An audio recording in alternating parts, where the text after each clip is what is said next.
Hello and welcome to another beautiful edition of Softline. I am Nancy Banigo, and with me today I have Inyang. Inyang.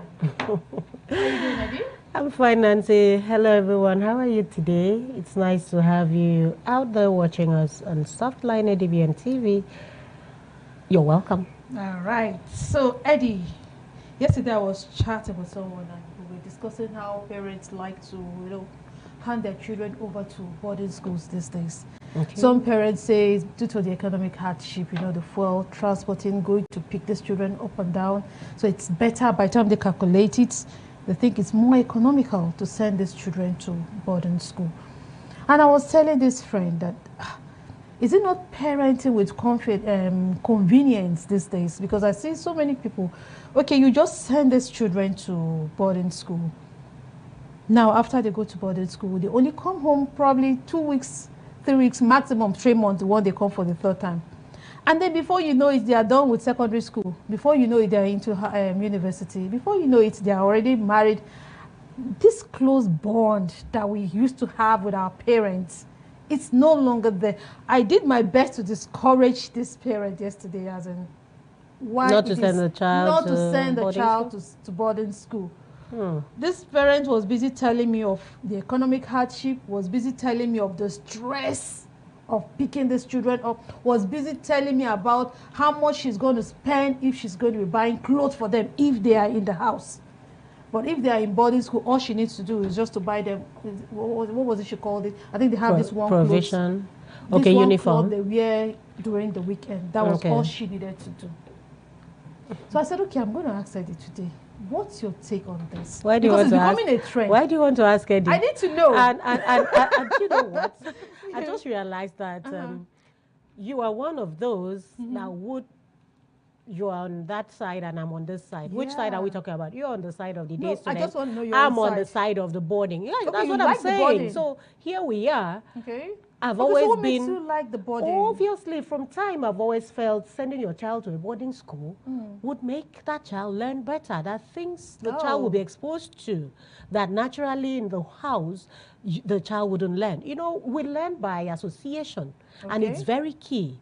It's not everything that different homes, different backgrounds, different experiences, and then when you go out there and interact, you learn the good parts, though, because yes, we have different backgrounds and experience and all of that. Okay. You have both positive and the negative part. So while training up your child, you have to set the child's mind towards looking out for those positive things. So I believe when you go out there, and then the child will learn independence. Okay. So for me, I used to see parents who allow children not to go to boarding school as being selfish. You're like, really? I want to have, just like you have said, you want to have enough time to bond. You bond always. It's not really enough time to bond. I'm not really talking about, though bonding is key, it's important. Because we hear so many elders now talking about now they are old, they don't have their children close by them, You make every moment count. You see, it's live. What people don't understand is every moment must count for you. So when you miss it, you miss it. Yeah, the children are in boarding school. When they come home, if they're home for a week, make that 1 week count. Okay. Make that 1 week memorable. It is those memories that will live. It is those memories that will make those child, when they are grown, remember home, remember you as their mother and want to come see you. There are parents who make home unbearable for the children. Okay. That even when they're in school, they're happy, they are healthier than when they're home. Oh, yes. There are homes like that. Okay. And the children prefer to be at school. Basically, maybe both parents are not just, they're giving them headache. You get. So it gets at those children. Yeah. There's so much. So at least those children going to school gives them a breather. Not seeing all the crap that the parents put out for.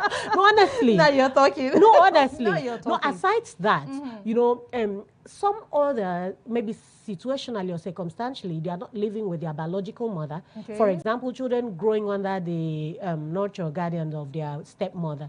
And the woman is not treating them good. Okay. So the only succor they have is when they're out there in school.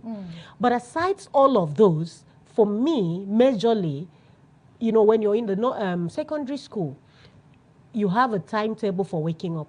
Most parents don't, you have that. Most parents don't keep to it. Okay. They don't even have it, some. No, but, so when you're in school... You can wake up anytime you like. Wake up anytime. They don't enforce that. They carry out house chores. Okay. You know, some parents are not strict enough, though some are. So, but in school, you have this routine and you have to do it. Okay. You're being disciplined. You're being shown table etiquettes, you know, a lot of things you learn from school. Okay. And then you learn from other children. All right. When they'll come tell you, this is what we do at, you know, for instance, you find a child who will tell you, in our house, we don't put oil. My parents don't put oil when they cook. Okay. And this one will say, oh, we have to put oil while the... So you see all those differences. So you learn different things from different people. So why do they do this? And why do you also do this? At the end of the day, you draw your conclusion on which you want to do. I wish the children could have that mind to be able to draw their conclusions. Oh, yes, they do. They're quite young. Oh, no, they do. Don't be surprised. Even the way they fold their clothes, ironing, a lot of things. They learn there are those children things from homes who don't iron clothes. Iron up to their undies. So you're like, oh, you iron your undies. Yeah, yes, at home we do that. But for you, you don't do it. So you probably learn from there. Okay, so now, are you trying to justify parents who send their children to boarding school as not being capable of teaching their children those things in the house? I'm not justifying it, but you see, everybody has their own purpose. Like you said, the reason for that lady sending the child to school was so that she could be comfortable. Like, she doesn't want to inconvenience herself, spend much. But that's a very wrong notion. That shouldn't be the perception. And that is what we are talking about, because we have so many parents. No, there are also parents who are sending their children to school because they want their children to learn from other children, what they can do. Okay, so you can tell your child, look, so and so person, do you get? You've seen so and so child. Didn't that child make it? Do you get? At least the child looks out and has someone to look up to. You go visit this child, and then you see other children. And you ask, how old is that? You know, sometimes the child could be of stunted growth. Or you have some that are actually young. You know, these are the things. So you ask your child, I understand. You say you can't do this. Have you not seen that child do it? You know, so that child looks... That's comparing, and which we know is quite wrong when bringing up children. It's not comparing. No, it's comparing children. No, Nancy, it's the approach. When you say comparison, it is when you now make that child feel like someone is doing... But you could...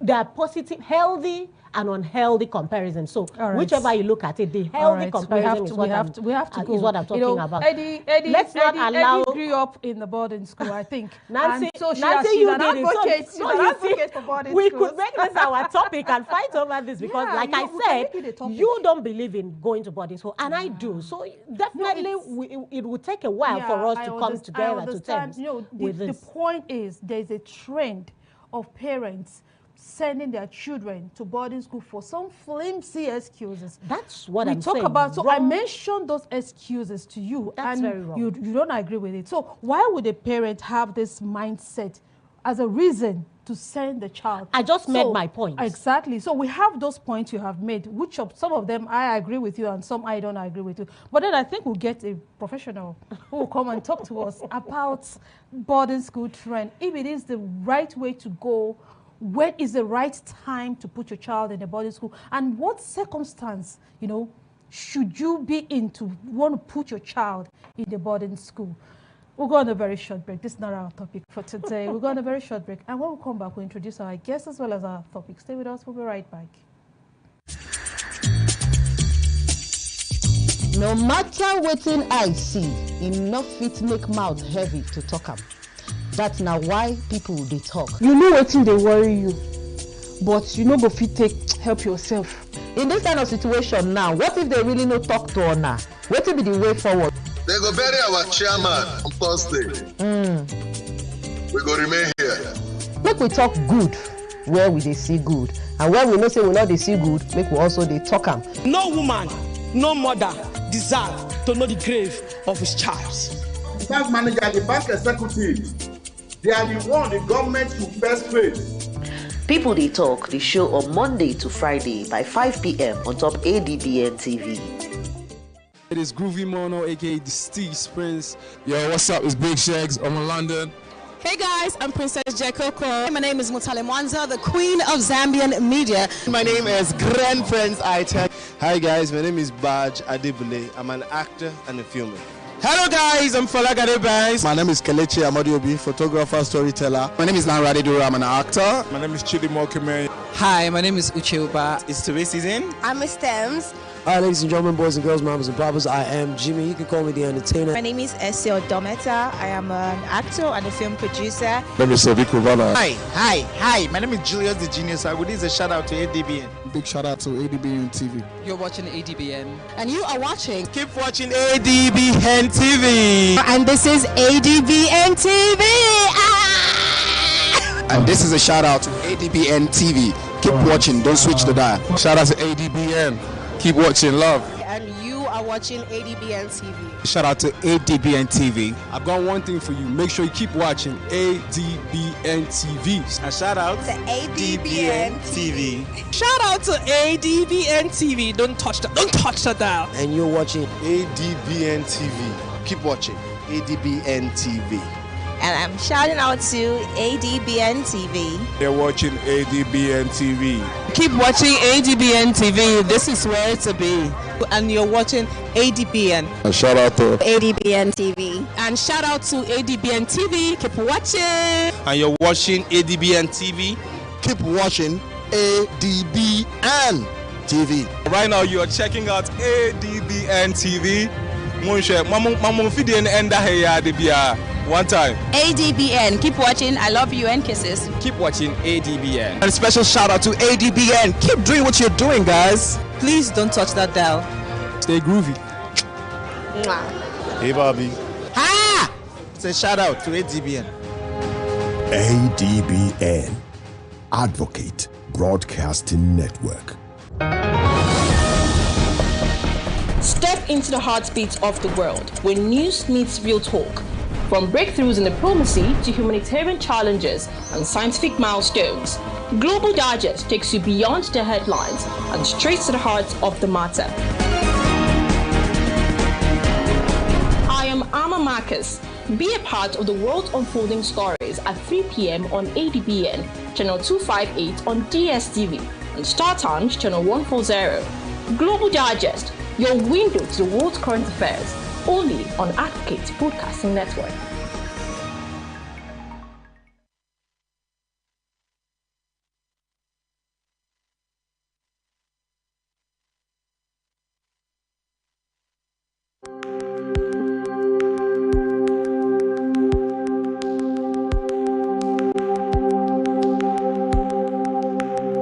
Welcome to the Niger Delta, a region of incredible beauty and stark contrast. From its breathtaking landscapes to its rich cultural heritage, this is a place where history and modernity collide. But beneath this serene surface lies a story of struggle and resilience. The Niger Delta is the lifeblood of Nigeria's economy, home to vast oil reserves that fuel the nation, yet it is a land where the people fight for their share of the wealth. Join us on the program Niger Delta Today as we explore the heart of the Niger Delta, discover the vibrant cultures, the struggles for environmental justice, and the stories of the people who call this place home. This is the Niger Delta, a land of contrast, a story of resilience, a journey of hope. Don't miss our exclusive series, Niger Delta Today, every day at 12 noon, only on ADBN TV. Witness the untold stories, experience the journey, be part of the change.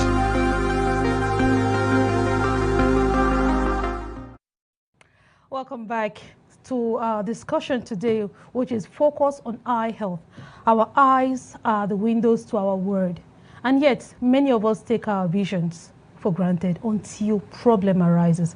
Join us today as we shine a light on the importance of eye health. Okay, so on this discussion we have Dr. Andrew Inyang. He's a senior registered department of ophthalmology, University of Uyo Teaching Hospital. Together we'll shine a light on this vital topic. So some of the things we'll be talking about today is common eye problems and prevention strategies, nutrition and lifestyle choices for healthy vision, latest advancements in eye care technology, and managing eye-related conditions and disease. Our goal is to empower you with knowledge and practical tips to protect your vision and maintain healthy eye for years to come. Let's focus on eye health together. All right, Dr. Andrew, talking about eyes. We have 4 eyes, me and you. Only Eddie does not have a fourth eye. You're welcome to the show. Welcome, Doctor. All right, thank you very much. I'm very happy to be in the midst of 2 amazing hosts. All right, so talking about eye, I know you've been in this field for quite a while. Yeah. So in your line of practice, for as long as you've been practicing this, what are those common eye problems you have seen? And how can people prevent it or treat it? All right. When you make mention of common eye problems, eye problems are not as common as you describe them. Oh, really? No matter how we seem to trivialize it, eye problems are very, how do I say it? They are very important for us to look at it in a very serious way. Oh, really? Because the eye problems that you call common can actually lead to blindness. And then for us in our field, if someone goes blind, it's equivalent to maybe to other doctors having their patients that die. Understand? So for us, blindness is something that we would not want to encounter. So for us, we have eye problems that ranges from itching, discharge, redness, pain, and what have you. But the most common eye problems that we encounter would be refractive errors, in which we call the short-sightedness, the long-sightedness. We also have the astigmatism, and then we also have what we call the presbyopia, which comes as someone ages, in which the power of your eyes is not as much as it used to be, such that you begin to have problems with near work. What I call near work is things you do close with the target close to the eyes. Things like reading, threading a needle, sewing, using your screens. So that's what we call presbyopia, and it comes with age. And also, we've also seen that in the last 2 decades, there is this prevalence of children having eye issues, plenty eye issues. As we go on, we'll get to discuss different things that affect children and how we can make steps in preventing this cause of blindness. I'm so quick to cut in when you talked about old age. But you know, how about people who get so old and they've not lost their eyes? Like they still see, they read, and it's still very, we have. It's still very sharp. Very sharp. Yeah, what I said. When I said it comes with aging, I don't actually mean pertaining to old age per se. As you age, what I mean by aging is from the age of 40, your eye starts to lose power. And permit me to say, there's this common notion amongst our people that, if someone is up to 80 years and the person can't see, they'll say, there's no point going to the hospital, that it is due to old age. Nobody has any right to be blind or not to see because of old age. So if someone is not seeing, the right thing to do is to take the person to see the ophthalmologist, in which the cause of the loss of vision or reduction in vision will be assessed and appropriate treatment being administered. Yeah. Okay. We're talking about, I wanted to talk about nutrition. Okay. Because I'm so, big on what can I eat naturally that can help me heal some of these things, especially the eye. The other day I brought out a needle. I can be very fast with putting the needle, the thread through the needle. But I discovered some few days ago, to put that thread now, it's a big problem for me. Yes. So what is it I can eat naturally that can help get my vision back, even if it's not 100%, but at least let me be able to thread the needle? All right, like I said earlier, your problem that you just mentioned is that which I already mentioned, the presbyopia, difficulty with near walks, reading, threading a needle, selecting your beans for the elderly women, all those things, it comes as someone ages. You don't need to emphasize the age. She had to say it comes with age. My dear, my own case is not age. No, because I'm not even 40. He said from 40, but I'm not even 40. From late 30s, let's say from late 30s. Someone is afraid of growing old, doctor. No, aging is actually a very beautiful thing. Thank Aging you. is beautiful. So aging is actually very beautiful. So we should be proud that we are aging because it comes with a lot of wisdom. Yeah. So we should be proud that we are actually aging. So when it comes to nutrition, just like in every other aspect of the human body, nutrition is very, very important for the eyes.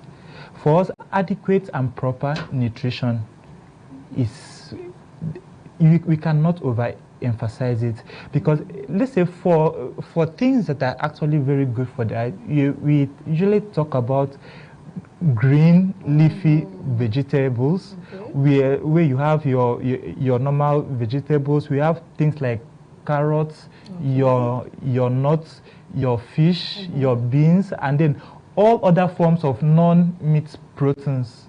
They are actually very good to nourish the eye. Your citrus. So anything that is rich in vitamin A, which is what is very essential for the normal function and the processes in the eye for normal vision. So your fruits, your green leafy vegetable, carrots, orange, citrus, nuts, beans, anything that comes naturally, apart from these processed foods, they are very important for the normal physiologic functioning of the eyes. And also, permit me to say that there are other diseases that comes with if someone does not have these nutrients in the right proportion in the body.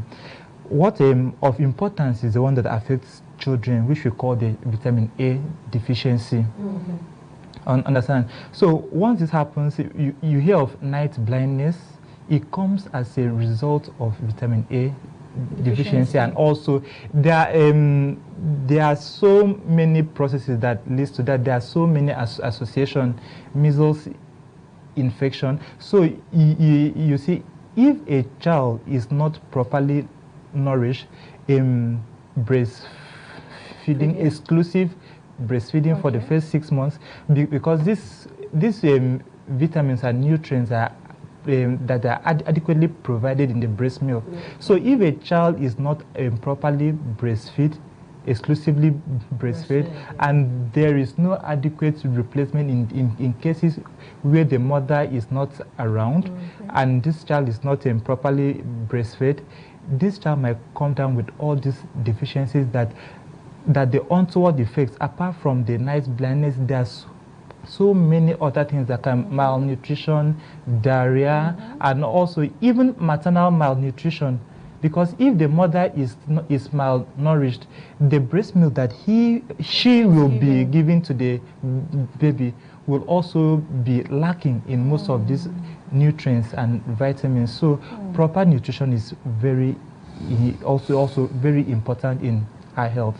Okay, doctor, when you say night blindness, like, let's understand. Okay. You don't see at night, you see at day, or...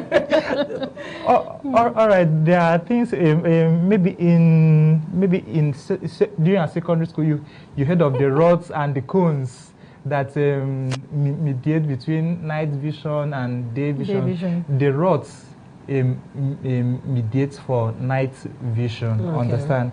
So vitamin A in various biochemical processes that go on in the eye, it's essential for the metabolism that goes on in the rods that mediates for night vision. So these people that are lacking in vitamin A, especially children, it affects children more. These people that are lacking in vitamin A, so this metabolism for the rods that mediate this night vision will be lacking. So the rods will also be defective, so that you pay attention to your child. If you see that a child, once it's getting dark towards the evening, the child is somehow apprehensive, afraid, is just staying at one place, is no longer carrying out his or her normal activities. It should raise concern what is going on. I also noticed that this child's eyes are dry and all of that. So night blindness is just that as it gets dark, because of the defective rods that serves for night vision, as it gets dark, the person is no longer able to see as he or she should see during the night. Not that when it is totally dark, maybe in dim light conditions. That's what it means. You know, when you were talking about many children coming down with eye problems, now I begin to wonder why. What is the problem? Would it be the screen time, long time with the screen, or is there something else we're not doing right? Well, there are various factors that lead to that. Now, there has been an explosion of maybe gadgets. Children are now exposed to prolonged screen time. Now, we've seen that maybe in the Western world that they do more of near activities. Now, in schools, you see that children are now using gadgets for their learning. So, the American Academy of Ophthalmology, they propose that we should limit screen time for children because the prolonged near work, not only on the screen, even with their books. Understand? Prolonged near work, anything that you do within an arm's length, it's called near work. So prolonged near work is a stimulant for it's a risk factor for development of nearsightedness, what you call myopia. So we've known that of recent, children do a lot of near work. Most children don't even play outside anymore. They go to school, they are just, most of the schools don't even have playground. So they are limited to their screen inside the room. So we usually encourage parents, once your children come back from school, once they've rested, give them time to go out, explore, let them look far, not limited to just to their near world, because it predisposes them. It does not cause per se, but it's a risk factor for the development and then progression of most of this eye problem that we call myopia, or what now people call them nearsightedness.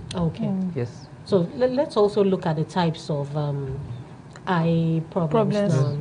Okay. All right. For the types of eye problem, like I mentioned earlier, we have the refractive errors. These refractive errors, it comes as a result of the refracting medium of the eye. What do I mean by that? In physics, once we deal with light, there's a way light behaves when it encounters some surfaces. Yeah, all those refraction of light. So the eye is like a refracting medium. So what we are seeing is like light, rays of light coming. So the eye acts to control and bend these rays of light to be focused on the structure that we call the retina. So this light has to focus at a single point on the retina, for someone to be able to see very clearly. But for some reasons, for some people, just like some people are tall, short, fat, and thin, the eye also has shapes. Large. For some people, their eyes are larger. For some people, their eyes are smaller. For some people, their eyes are more curved than the others. So this predisposes them. If the eyes are too big, you know that these rays of light will not go and fall on where it's supposed to fall. It will fall before that place.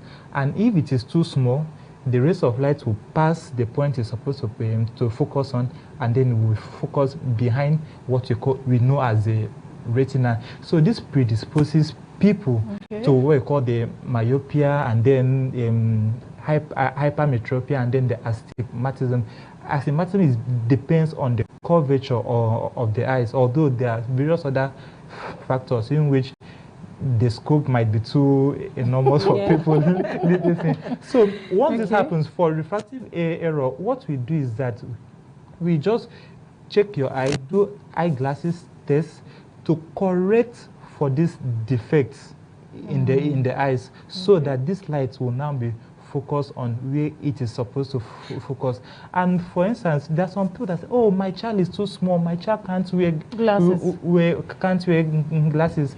That is wrong, because for children, why I'm focusing more on children, because they can't make these decisions for themselves. They are dependent on the parents to make these decisions. And if the parents doesn't have the right information, might be predisposing this child to a more serious eye condition, in which I'll talk about. Now, as the eye of a child grows, the eye is dependent on the visual stimulus. So the more a child sees, the more it serves as a stimulus for that eye to grow. Understand? So if a child is not seeing clearly, the brain is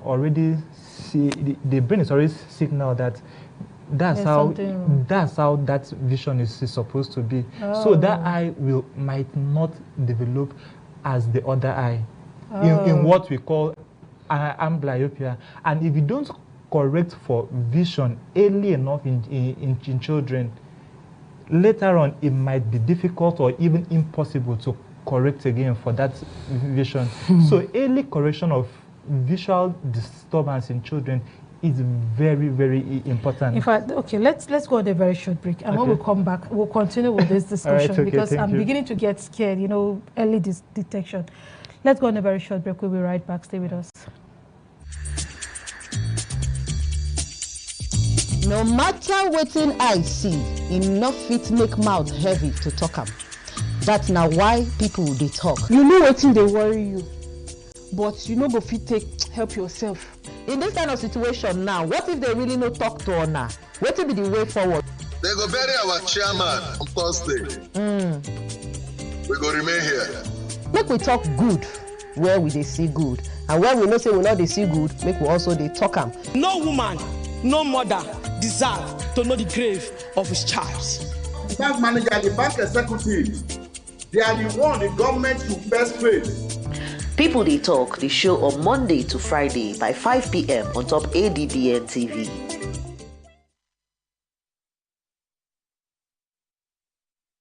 All right, thank you so much for being there. So we're still discussing eye, and we have Dr. Andrew here in the studio with us. So Dr. Andrew, I was saying, talking about children, I know this is important. In fact, let's just shift this whole discussion now to face childhood blindness and all that. Okay. We have children who come and just give you some kind of complaints, some serious, some not so serious. So at what point will you take seriously when a child complains of some kind of visual problem? All right, okay. I think that shouldn't be the concern of the parents, whether it is serious or serious or unserious, understand? Okay. Once a child complains, the first thing you should do is to take the child to see the ophthalmologist. To see the eye doctor. It will now be the one to tell you, oh, okay, there's no cause for alarm. It is this, it is that.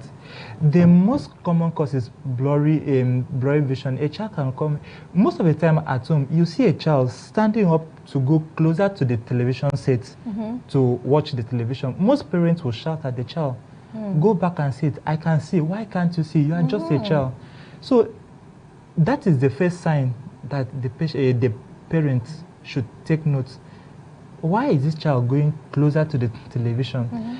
And there are some children that, maybe in school, I must commend that some teachers are really wonderful.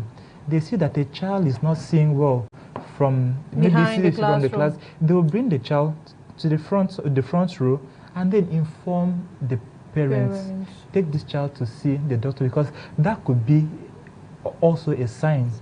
Maybe a child that was performing well in school, all of a sudden is doing very poorly in school. Might be because he or she is not seeing seeing the board, and is only copying from the mate. So whatever the mate is copying is what he's going. So understand. So those are the signs. Any complaints that a child complains of should be taken very seriously. The first point of call should be to take that child to the doctor. Let the doctor be the one to examine and then be able to tell you, okay, this is what is wrong, this is what is not wrong, this is serious, this is not serious. With time it will clear, or whatever intervention he or she is going to institute should be for the ophthalmologist to decide. You know, I know you doctors, you always say whatever it is, go see a doctor. Yeah, it's always go see a doctor. And I'm also quick to ask, how often can one visit ophthalmologist? Ophthalmologist. If you have no complaints at all, at least once a year or once every 2 years. And now, if you go and there's actually a problem, that's when the doctor will tell you, oh, you can be coming every 3 months, every 6 months. But if they are just on your own, because there are some eye problems that could be hereditary, understand? So something like glaucoma, which causes irreversible blindness. Yeah. If someone is blind from glaucoma, there is nothing that can be done about it. There is actually no cure for the blindness. That means the blindness is irreversible. But what can be done is early detection. Because if there's early detection, blindness can be prevented. It's actually preventable, but it's irreversible once it occurs. So in things like, and permit me to say, it also occurs in children. Oh. Yes, this is what we call the congenital glaucoma, and it's also what you call the congenital cataract. So cataract, most people say it's a disease of the elderly because there's something in there, it's called the crystalline lens that turns cloudy when someone has cataract. Also in children, there are various factors. It could be due to maternal infection during pregnancy. It could be due to the medications the mom took during pregnancy. There are so many insults that could occur during pregnancy. It could also be genetic, so that if the child is predisposed to that. I've seen a family of the four children all having cataract. So this cataract, if it is there, we should be quick enough to intervene, do the cataract surgery, so that this child can see clearly to prevent onwards damage. Also, one thing I also need to bring our attention to is what we call the retinopathy of prematurity. You know, oh, there's a premature baby in intensive care unit or neonatal care unit. This child will need an ophthalmology to review, because if a child is being born premature, the eye has not fully developed by the time the child is born, and the child is already exposed to the outside oxygen, which is now detrimental. Understand? Because since the child is premature, they will now be putting the child. They will put the child in the incubator, artificial oxygen, which will now a series of things will happen that will lead to damage at the back of the eyes, which is essential for vision. So if a baby is born premature, it's always essential you request the services of an ophthalmologist to screen and know when to intervene, because vision for a child is very important, because it can affect the behavior of that child, how the child interacts with other children, even with the education. Wait, because you know, when they give birth to babies, it's believed, or I think babies don't see in the first 7 days of life. They should see. They don't, because sometimes, you know, we do this and the child doesn't see anything. No. So how would you know a child that has been affected by... No, for us, a child that is born premature, understand, we already know that at so weeks in which the child was born, we know the level of development of that child's eye. And for me to say that a child does not see at birth, that is wrong. Really? Because a child it's just like you bringing an unfamiliar object for me, and telling me what is this? I will not know. The child No, is just new. there's this experiment we do now. What do you Move do? your hand, move your hand. The baby does not follow, but when the baby begins to see, The it follows. child, there's what we call visual milestones. Okay. Just like a child, as soon as a child is born, the child does not walk. The child will first need to control the neck, will first need to sit down, will crawl, will stand before the child walks. Also, in the eye, you don't expect the child to follow you. To follow as soon as born. So there's once we use our pen touch, we flash it in the eye. The child, once the child, it's just a reflex that is present once a child is born. So once you flash that touch, the child blinks. You at least know that this child is seeing. So you will not expect the child. Maybe a child is born and you give the child something. The child will not see and bring out the hand. so there's what called the visual milestones. So it's a stepwise progression. So once you call an ophthalmologist, the ophthalmologist will know, okay, this child is 5 years old. At this age, this child should be able to follow this, should do this. The ophthalmologist will know what kind of tests to do to be sure that this child is seeing appropriately.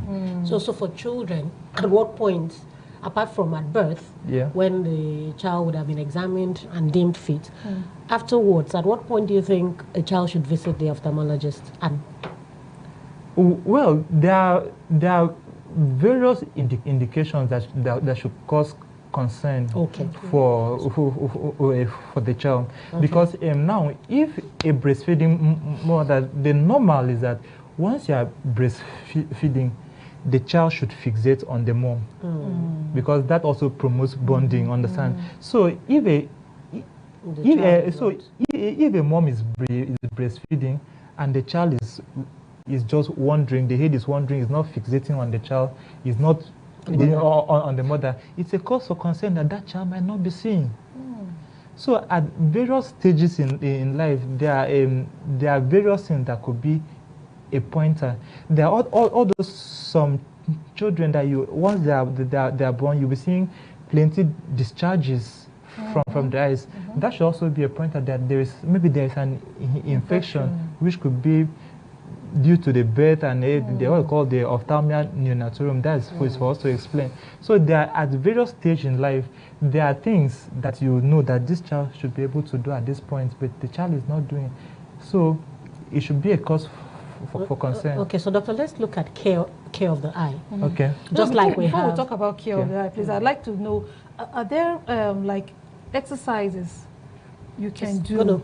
That will fall under care. Yeah. Are there exercises we can do with there, like that you can show us practically that we can do, to help to keep the eye healthy and all of that? Okay. I've had this discussion before where people ask me about eye exercises. But the notion that people have is that eye exercises helps for your vision to be sharper, which is wrong, because the eye exercises that we have is what we call the convergence insufficiency. Now, what do I mean by this? If you are walking, maybe looking at your screen as you are doing now, somehow your eyes converge. They come together. They tend to converge. That thing that we did when we were small, trying to look at your nose, So once you are doing near work, the eyes are supposed to turn inwards for you to be able to focus. But for some people, one eye might converge while the other one does not, which might lead to people complaining of double vision. I'm seeing two, because the two eyes are not focused on one place. So that's where the eye exercises comes in which you train the person to focus on something, training the eyes so that the two eyes can. Can you do that? Yeah. What you usually tell people that maybe with a pen, mostly pencil, in which there's usually some write-ups. Okay. So you can just tell the person, focus on a letter here, keep looking at it, then you bring it close to your eyes. As you can see, my eyes are turning. They're coming. So with that one, you train the eyes to work in symphony, in unison. So the other training that eye exercises for sharper vision, it's actually a myth. If someone has defective vision, there are so many things to be done for the person. Like for me, I'm wearing my glasses, so this is you just mentioned the myth. Staring into the sky. Yeah. You know, keeping your eyes open and allowing radiation from direct sunlight. It's actually very harmful. Why I'm saying because the sun comes, there are various rays, the various ultraviolet radiation that come from the sun, in which we have the ones that are very harmful to the eyes. Like I said, the eyes collect this light and focuses them on the back of the eyes, which we call the retina. So once you look at the sun without your sunshade protecting you, these rays that are harmful, in which we cannot see them, they can actually go to the retina and cause thermal damage. What you call, you just burn the retina. So it's actually very harmful. All right. I'm sure you've debunked that. For people who think it's a good thing. For me, you need to satisfy my curiosity. Okay. Eye care, you know, just like you have the normal body hygiene and all of that. What can we do to keep the eye healthy and healthy? Now, the things we need to do to keep the eye healthy is that, number one, like we discussed at the beginning, good dieting, proper nutrition. We've talked about that. Also, smoking. It's actually not good for the eyes. It predisposes people to cataract. Yeah, and also it can also damage the optic nerve. The optic nerve, it was subserves for vision. It relays the information that the eyes gathers to the brain. So smoking, people that smoke they're at risk of eye diseases. There are plenty of them. So we advise people to quit smoking, no matter how hard it may seem, but you keep trying. Yeah, it's actually good to quit smoking. Also, we need to know that we need to wash our hands always before putting them in our eyes. We discourage putting your hands in the eye at all point, because it can be introducing infection into the eyes that also comes with various effects. Also, there's what we call, I tell people to let their eyes rest concerning screen. Yeah. There's what we call the 20-20-20 rule. 20-20 rule. 23 times. 20-20-20 rule. That means if you're on your screen, once you walk on your screen for 20 minutes, you take your eyes off from the screen, stay into the distance for 20 seconds, 20 meters away. 20 minutes, you stay 20 meters away for 20 seconds.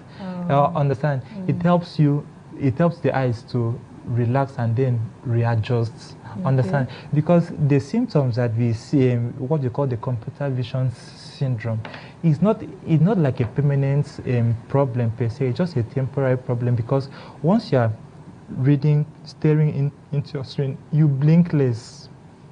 You blink a lot less once you are handling your phone. People really practice this 2020? Is it possible to practice it? Yeah, it is. It is. That's becoming conscious. Yeah, it's a conscious approach. Understand? So that 20-20 rule is very important, because once you stay at the screen, you blink less than you're supposed to blink, and once you don't blink appropriately, your eyes become dry. You begin to have this itching, dryness, redness. So once you apply this rule, it helps. Also, there's what we call the artificial tears. People can also apply that, and then also the correct way.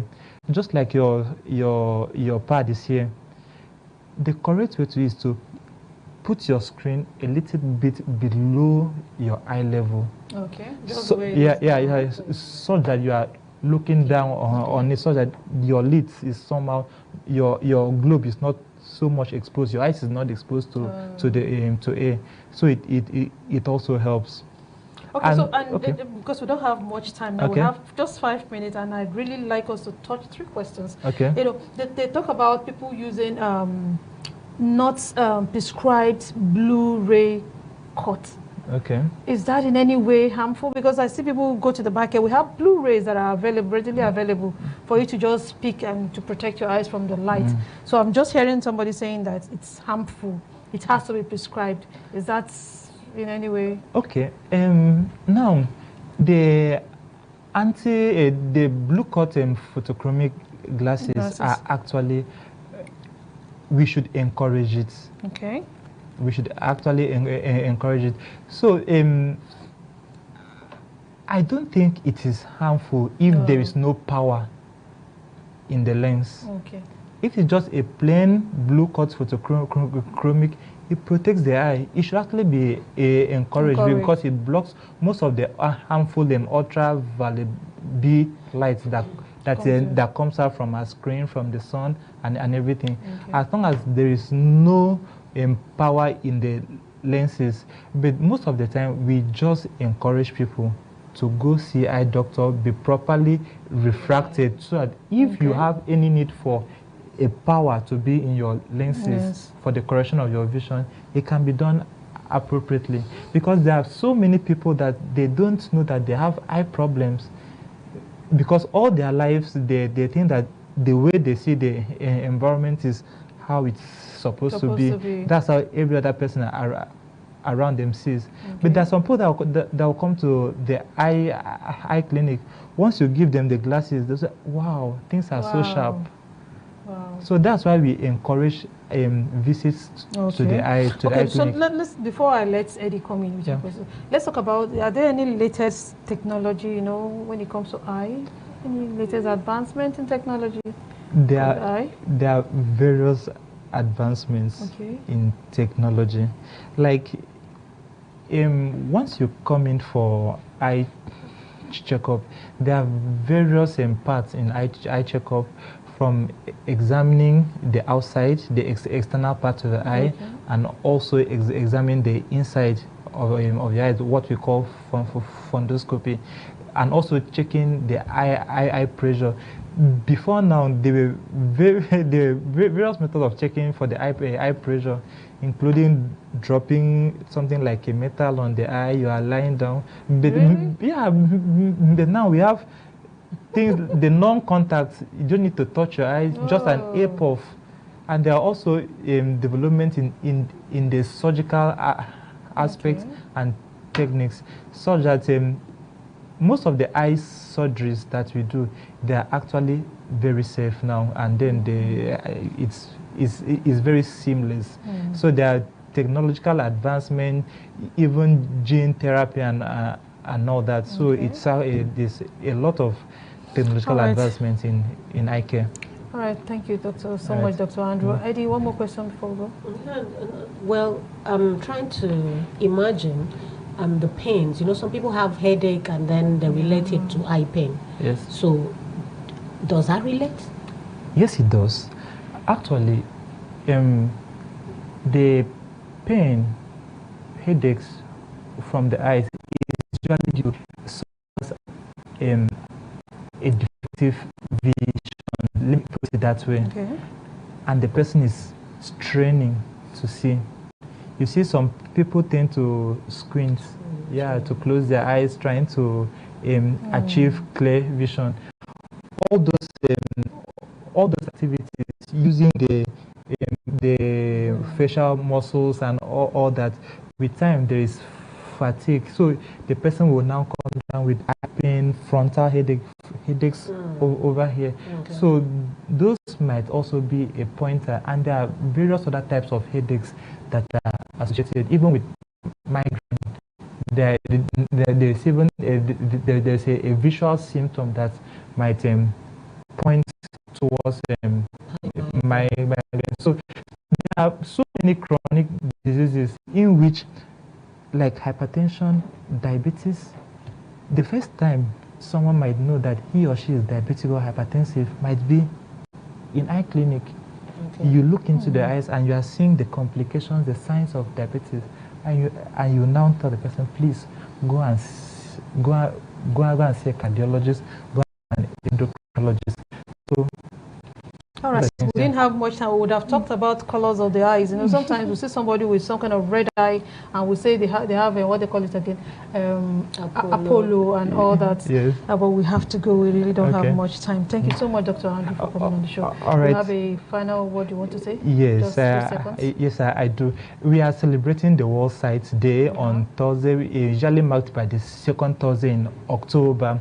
And like we usually do, the Department of Ophthalmology, University of Youth Teaching Hospital, we usually organize free screening exercises for members of the public. For this year, like we've always done, we might go to prisons, we might go to secondary schools, we might go to institutions. So this year we are planning to go to a secondary school that we are yet to determine that. Once we do that, information will be sent out across. So we also want to appreciate the Association of Resident Doctors and ADBN TV for sponsoring this activity. It's really a pleasure to educate the public on eye care. Thank you very much, It's our pleasure. Thank you so much for coming on the show. You're welcome. All right, we have to go, Eddie. Yeah. Bye. That's how much we can offer on the show today. From all of us in the studio is bye-bye, and thanks for watching.